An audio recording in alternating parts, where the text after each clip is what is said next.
The evening at Oakbridge Hotel began like any other, with people walking and wearing elegant clothes and carrying the confidence that came from knowing they belonged to such a place. Soft music played in the background, and the smell of expensive food drifted through the air. But behind all of that sparkle and shine, Lena moved quietly from one table to another, doing her best to stay out of everyone's way. She carried trays, filled glasses, and offered polite smiles to guests who rarely bothered to look back at her. Lena had worked at the hotel for almost a year. She didn't mind the quiet work or the long hours. What she minded was the feeling that she blended into the walls, unnoticed. But she told herself it was fine. She wasn't here to make friends or impress anyone. She only came to earn enough money to support her mother and keep their small apartment running. Every paycheck mattered, and every shift was a chance to move one step closer to stability. Still, there was one thing in the hall that always caught her eye: the grand piano on the small stage, near the center of the room. It was polished until it shone like a mirror, and each night it waited for one of the hotel's hired musicians to come play. Tonight, the musician had stepped away for a short break, leaving the piano alone, and Lena found herself glancing at it again and again without meaning to. The piano reminded her of a life she once had, a life she tried not to think about, a life that felt like it belonged to someone else now. She tried to tear her eyes away, but every time she passed the stage, she felt a pull inside her chest. At one of the nearby tables sat a group of wealthy guests. They had been drinking and laughing loudly for most of the evening. Among them was a man dressed in a crisp suit, with slicked back hair and a proud expression that seemed permanently fixed on his face. His name was Victor, and he was well known among the hotel staff, the kind of guest who believed the world revolved around him. Lena approached their table with a tray of drinks. She placed each glass carefully so the liquid wouldn't spill. The group barely noticed her until one of them nudged Victor and nodded toward her. "She keeps staring at that piano," the man said with a chuckle. Victor lifted a brow and looked at Lena like she was an interesting but unimpressive detail in the room. "Do you play?" he asked loudly, as if the question itself was a joke. Lena froze for a second. She didn't expect anyone to call attention to her. "No, sir. I'm just passing by," she replied quietly. Victor leaned back in his chair. "Come on. You looked at it like you wanted to sit down and play a whole concert." His tone was playful, but sharp enough to sting. One of the women at the table laughed, covering her mouth in an exaggerated way. Another man smirked at Lena. Their eyes were on her now, curious, amused, entertained. "I don't play here," Lena said. Her fingers tightened around the tray, though she tried to keep her voice steady. Victor waved his hand dismissively. "Here, there, what's the difference? Go ahead, touch it. Let's see what you can do." Lena blinked, not sure she heard him right. "Sir, I'm working." "I should. It's a dare," Victor interrupted, sitting up straighter. "You've been staring at that thing all night. So go on, touch the piano. I want to see if you even know which end makes the music." The table burst into small laughs. Not loud, but loud enough. Heat rushed to Lena's face. She wished she could sink into the floor or disappear behind the nearest curtain. She didn't like being watched. She didn't like being mocked. But most of all, she didn't like that he assumed she knew nothing. She opened her mouth to respond, but no words came out. Her throat tightened, and her heartbeat grew heavier. She knew she should just walk away, ignore him, continue her work. That would be the sensible thing to do. But before she could move, another voice spoke. "Leave the girl alone, Victor," said an older guest sitting at a nearby table. His voice was gentle but firm. Victor shrugged. "I'm not hurting anyone. I just want to see something interesting." Then he looked back at Lena. "Come on. It's harmless.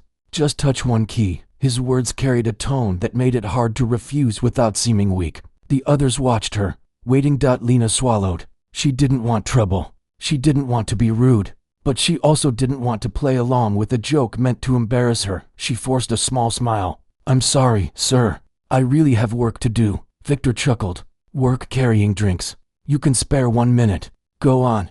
He snapped his fingers lightly, as if calling a dog. Lena's stomach twisted. She hated that sound more than anything. Before she could defend herself, the older man who had spoken earlier stood up. He walked toward her with slow, steady steps. "Young lady, you don't have to do anything you don't want to," he said softly. Lena nodded gratefully, her shoulders relaxing a little. But Victor wasn't done.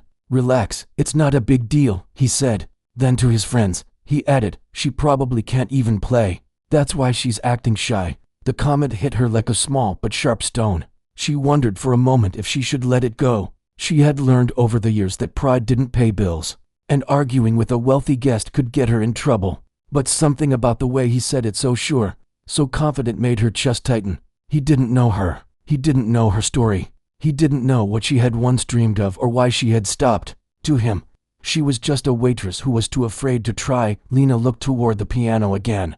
The stage lights reflected off its smooth surface. She remembered the feel of keys under her fingers, the weight of music flowing from her hands. She remembered all the nights she had practiced when she was younger, the joy she had felt before life changed everything. For a brief moment, she imagined herself sitting there again, not as a waitress, not as someone being mocked, but as someone who once had a gift. Then the moment faded. She lowered her eyes and stepped back. "Excuse me," she whispered. Victor smirked as she walked away. "Thought so," he muttered, loud enough for his table to hear. Lena returned to the service area, but her mind wasn't in the work anymore. She wiped counters and refilled pitchers automatically, hardly noticing her own movements. Every now and then, she heard faint laughter from Victor's table, and each time, it pushed deeper into her thoughts. She didn't want to care. She didn't want to give his words any space in her heart. But old memories had a way of resurfacing when least expected. She remembered her first teacher telling her she had a rare touch. She remembered competitions she used to enter. She remembered the way people would stop and listen. She remembered feeling like music was the one place where she truly belonged. But that was a long time ago. Now she wiped tables for people who didn't know her name. Still, something inside her wouldn't settle. She kept thinking of that piano, of the way Victor had laughed, of the way he assumed she couldn't play. The rest of the evening passed slowly. She kept working, but the pressure in her chest only grew heavier. Every time she passed near the stage, she felt something pull at her, stronger now, almost like a voice urging her to take one step closer. She didn't understand why it mattered so much tonight, why this moment felt different, why she couldn't shake the feeling that something inside her was waking up. At one point, she paused near the doorway to the hall and looked back at the piano. It stood there calmly, almost invitingly, waiting for someone to bring it to life again. And for the first time in years, Lena wondered if the part of her she had buried might still be alive. She wasn't ready to play. She wasn't ready to face a room full of people. But a small thought settled quietly in her heart. Maybe she was tired of hiding. Maybe she wanted to prove to herself more than anyone that she was more than what people saw. The night wasn't over yet, and something told her this evening would not end the way it started. Lena tried to focus on her work, but her mind kept drifting back to the moment Victor had dared her to touch the piano. His voice echoed in her ears like an unwelcome memory she could not shake off. Each time she replayed it, the feeling in her chest tightened a little more. She didn't understand why it bothered her so deeply. It wasn't the first time a guest had spoken down to her, and it wouldn't be the last. But tonight felt different. His words had struck a part of her she thought she had locked away years ago. When she finished clearing the section near the lobby, she moved toward the back hallway to restock trays. The quiet there was comforting. She leaned against a shelf for a moment, letting out a long breath she hadn't realized she was holding. Her hands trembled slightly. She shook them out, trying to steady herself. A soft voice broke the silence. "Are you all right, dear?" Lena turned to see the older guest who had spoken up for her earlier. He stood at the doorway, his kind eyes watching her with gentle concern. She straightened up quickly. "Oh, yes, I'm fine. Thank you." He stepped closer, leaning on his cane for support. "Don't let people like him get to you," he said quietly. "Some folks speak louder than they should, but that doesn't mean they know what they're talking about." Lena offered him a small smile. "I'm used to it. It's part of the job." He shook his head. No one should have to get used to being talked down to. His tone was steady, carrying a quiet wisdom that made Lena pause. She didn't know how to respond to that. For as long as she could remember, she had accepted moments like these as normal. Something to endure, something to swallow and move past. But the man's words stayed with her, warm and unsettling at the same time. "I appreciate what you said back there," she murmured. "I just didn't want to cause trouble." "You didn't," he said. "People cause their own trouble, especially those who enjoy showing off." He smiled gently before turning to leave. "Hold your head high, young lady. There's more to you than they see." When he walked away, Lena felt a strange mix of comfort and sadness. She wished his words didn't affect her so much. She wished she didn't care, but she did. After taking a moment to gather herself, She went back into the hall. The lights had dimmed slightly as the evening moved deeper into the dinner service. More guests had arrived, filling the tables with quiet conversations and the soft clinking of silverware. The hired musician returned to the piano, playing a light tune that blended into the background. Lena stopped briefly, watching his fingers glide across the keys with ease. For a moment, she could almost feel the keys under her own hands again, the smoothness, the firmness, the familiar weight of each note waiting to be shaped. But she turned away before the feeling could settle. As the evening went on, Lena continued her tasks, refilling water, carrying dishes, answering polite requests from guests. But her attention drifted constantly. Every sound, every movement seemed sharper tonight. Every small reminder of her past tugged gently at her heart. She tried to focus on the present, on her job, on what she needed to do. But memories kept rising to the surface whether she wanted them or not. She remembered being a child, sitting on a small wooden bench with her feet barely touching the floor. She remembered the excitement she felt when her teacher showed her how to play her first simple melody. She remembered practicing late into the night, even when her hands grew tired. Music had once been her favorite language, the place where she felt most herself. Then life had changed. Her mother got sick, bills grew, opportunities faded, and one by one, her dreams slipped away. Her throat tightened at the memory, and she blinked hard to keep her eyes from stinging. This wasn't the time to think about the past. She needed to stay focused. But Victor's laughter, the way he looked at her, the confidence in his voice when he assumed she knew nothing, it all sat heavy on her shoulders. During a short lull in the service, Lena stepped near the entrance to the hall, hoping for a breath of fresh air through the small window there. Instead, she found herself staring again at the piano across the room. The musician had paused between songs. A few guests were chatting near the stage. The piano stood quietly amid it all, glowing under the soft lights. Lena swallowed.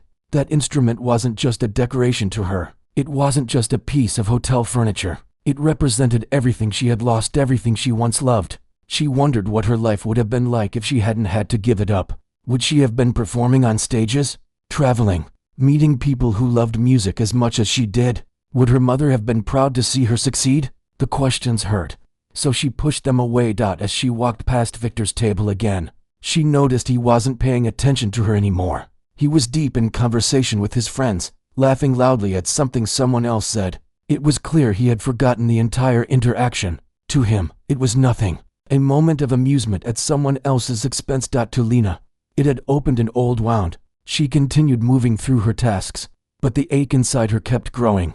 She told herself it didn't matter, that she had chosen this life, that the past couldn't be changed. But something inside her whispered that the past didn't have to stay buried.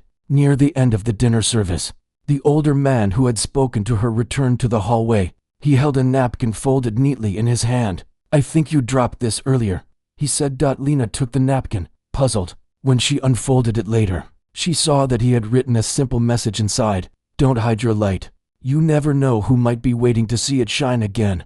Her breath caught. She folded the napkin quickly, tucking it into her pocket before anyone else could see. His words stayed with her for the rest of the night.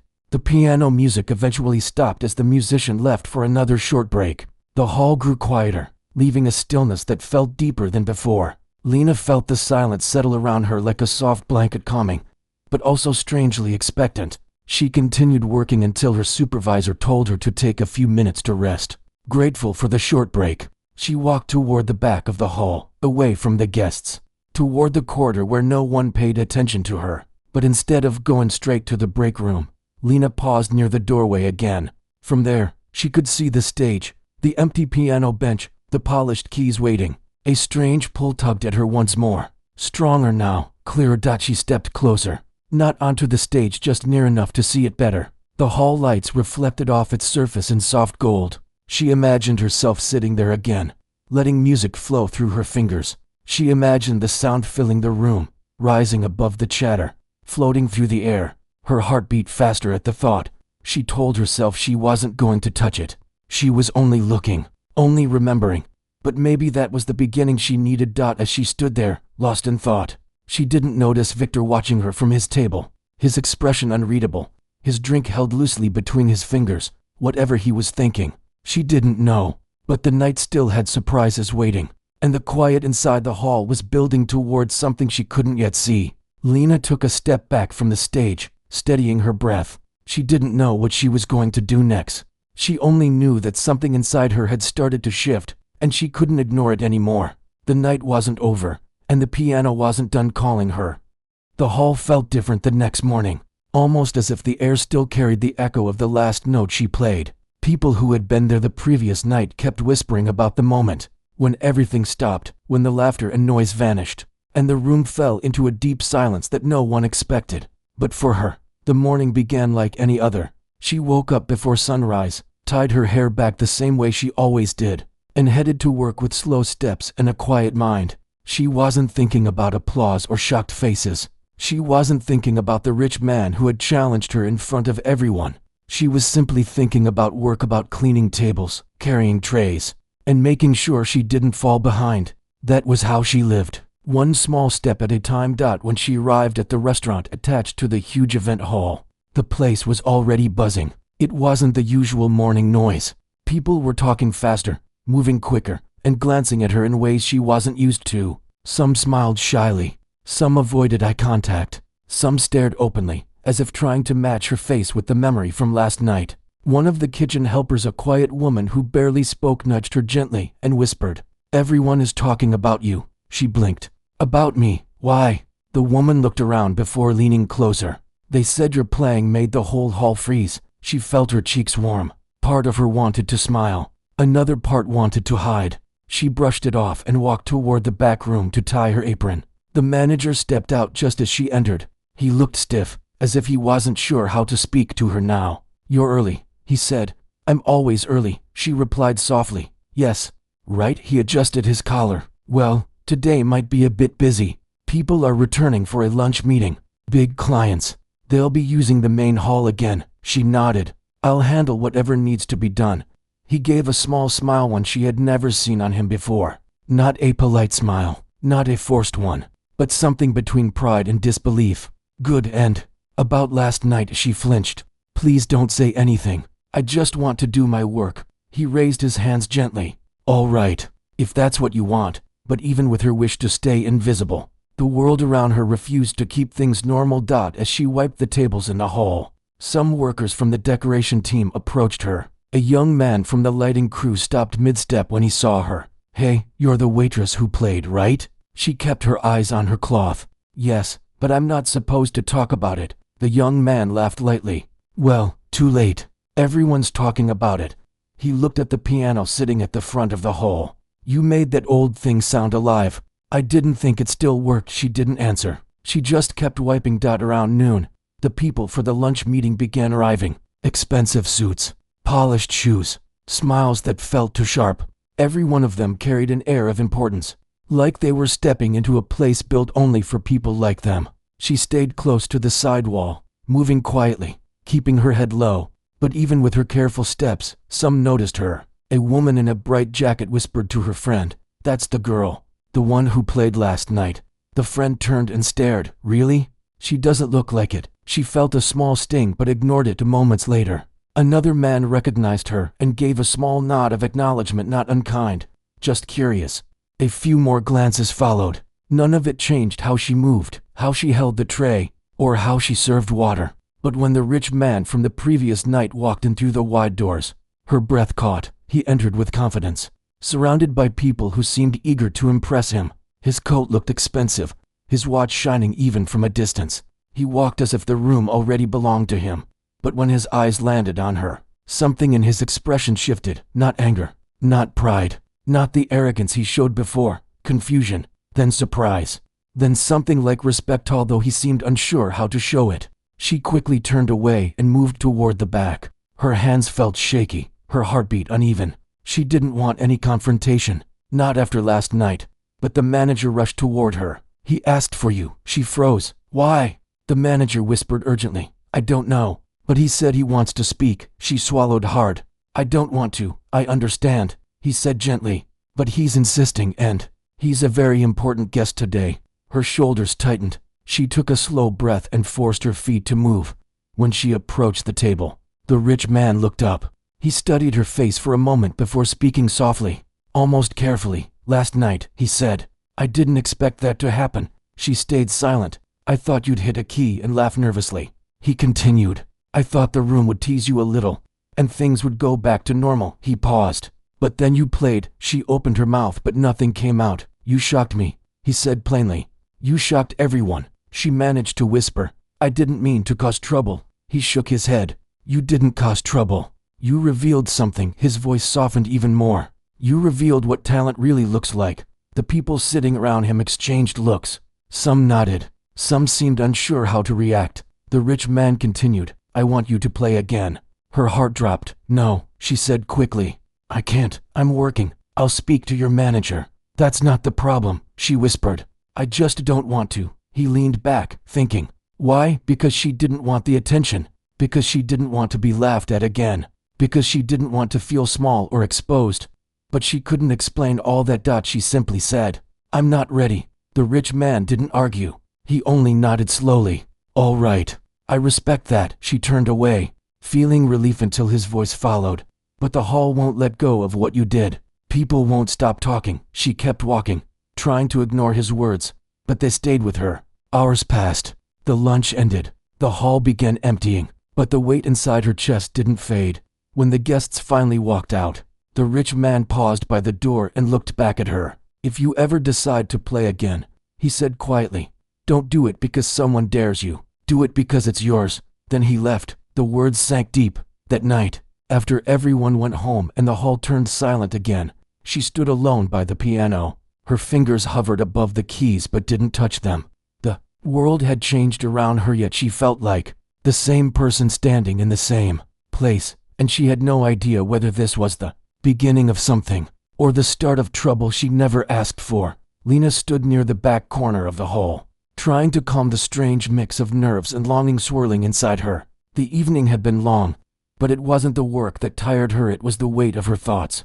Every time she looked toward the stage, she felt her chest tighten, as though something inside her was trying to wake up after years of being silent. The piano still waited at the center of the room, untouched during the musicians' break. Its presence filled the hall in a quiet, steady way. Even without a single note being played, it felt alive to her, as if it could feel her eyes on it. She wanted to go to it. She wanted to sit down, even just for a second, even if she didn't press a single key. She wanted to feel close to the part of herself she had left behind. But wanting something and doing something were never the same. She told herself to stop thinking about it, but her heart didn't agree.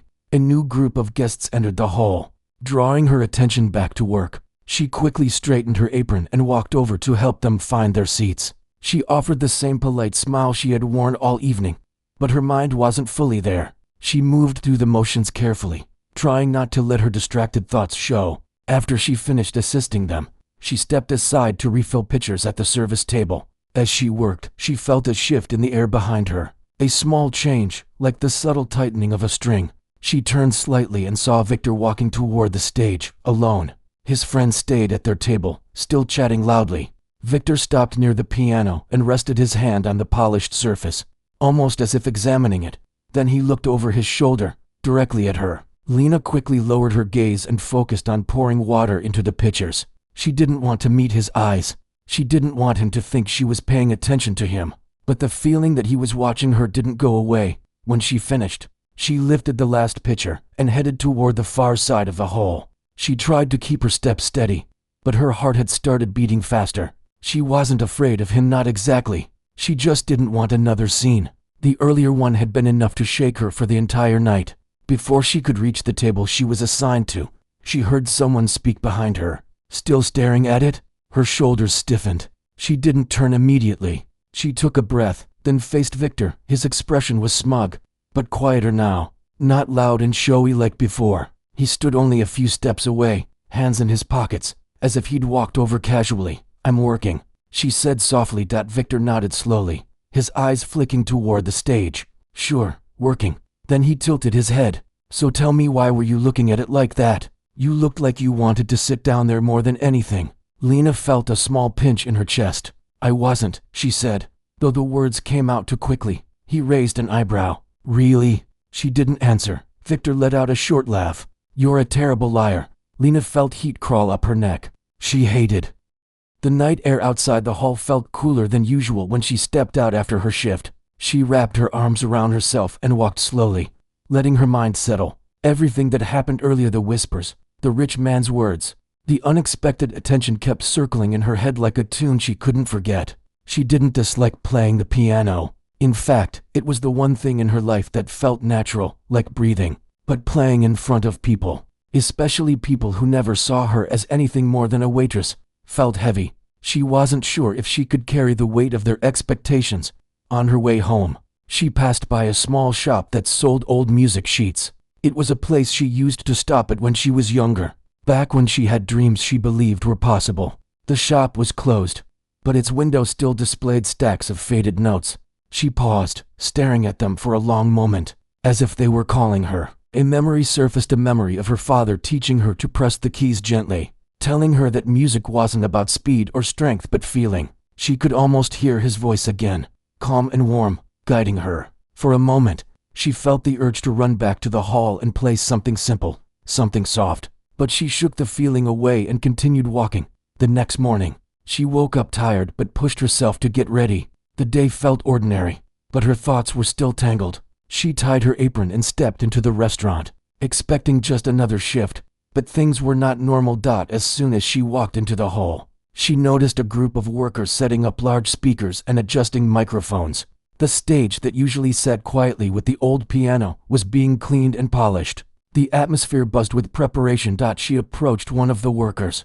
"Is there an event today?" He glanced at her and nodded. "Yes, a charity dinner. Big names coming." She nodded slowly. Charity dinners were always loud and busy, but then he added, "They want some live music too. A surprise performance, I heard." Her heart skipped. A performance? Yep, someone is supposed to play the piano tonight. She felt the world pause for a moment. She didn't ask anything else. She didn't want to look like she suspected anything. She simply walked away, but her hands were trembling. When she went to the back room, she heard the manager talking on the phone. His tone was nervous at first, then excited. When he hung up, he noticed her. "Oh, you're here," he said, almost too quickly. She narrowed her eyes. "Is everything okay?" Yes, he replied, avoiding her gaze. "Just a busy day." She didn't press further, but her instincts told her something was happening behind the scenes.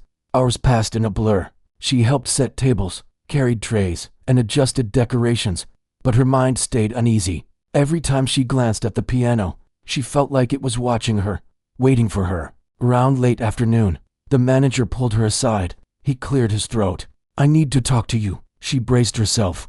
"About what?" He hesitated. "The organizers for tonight's event requested a live piano moment. They want someone who can play softly while the guests arrive." Her stomach tightened. And he took a deep breath. "The man from yesterday recommended you." Her heart dropped. She looked at him in disbelief. "Why would he do that?" "I told him I didn't want to play." The manager lifted his hands helplessly. "I tried to explain that, but he insisted. He said you have a gift and it shouldn't be hidden." She looked away, feeling heat rise in her chest, not anger, but fear. "I can't do it," she said firmly. "I really can't." The manager softened his voice. "Listen, I won't force you. You're free to say no, but it's a big opportunity. People who can help you, people who can open doors, they'll be sitting out there." She shook her head. "I'm just a waitress." "No," he said gently. "You're also a pianist. Last night proved that." She felt her breath catch. She didn't know what to say. The rest of the evening preparations passed slowly. The sun lowered outside, casting warm colors across the hall. She watched the guests begin to arrive, dressed elegantly, carrying the same confidence she saw the night before. She carried trays between tables, trying to stay calm. But then she noticed the rich man walk in again.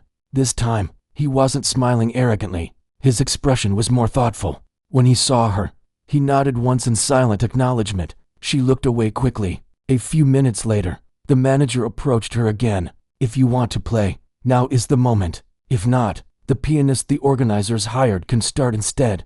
"There's another pianist?" she asked quickly. "Yes, they brought someone just in case." "You're not trapped." For some reason, hearing that made her chest tighten even more. She turned toward the piano. It sat quietly under the soft lights, waiting. She remembered the way her fingers used to dance across the keys when she was younger. How music helped her forget hardships, how it made her feel alive. She also remembered the laughter from the night before, the embarrassment she felt before she started playing. She remembered the silence that followed. A silence filled with awe, not ridicule. She closed her eyes for a moment. The rich man stepped closer. Not too close, just enough for her to hear him. "You don't have to do it," he said softly. "But if you want to, I will make sure no one mocks you again." She didn't know if she could trust him. She didn't know if the room would be kind. She didn't know if she was making a mistake. But she knew one thing. The piano was hers before anything else. Before fear. Before judgment. Before the world had a say. She took a deep breath. Her voice shook as she said, "Move the chair a little closer to the stage." The manager's eyes widened. "So you're going to play?" She nodded once, slowly. He rushed toward the stage, signaling the crew. As she walked toward the piano, the lights in the hall softened. People continued talking, unaware of what was about to happen. She sat down, her fingers trembling slightly. She placed her hands on the keys. The room was still filled with noise, but she didn't hear any of it. All she heard was the sound inside her mind, the one she had been ignoring for years. She pressed one key, just one. A clear, gentle note floated out. Someone near the front turned around. She pressed another, then another. Within seconds, the room began to quiet down. Her breathing steadied. She was ready.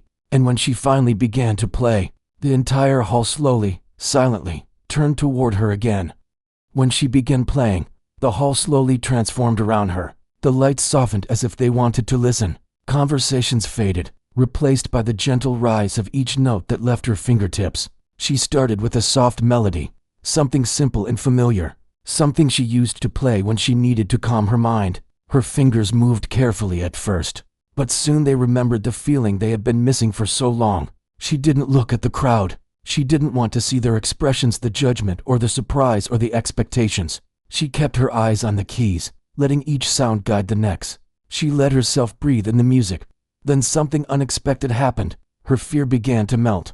The hall, which once felt too large and too intimidating, now felt like a quiet room where she could finally speak without words. Every note carried a piece of her story, a story she had never been able to share out loud. People leaned forward, their attention drawn in as if the music was pulling them closer. Some paused with glasses in their hands, frozen mid-sip. Others rested their chins on their palms, their earlier conversations forgotten.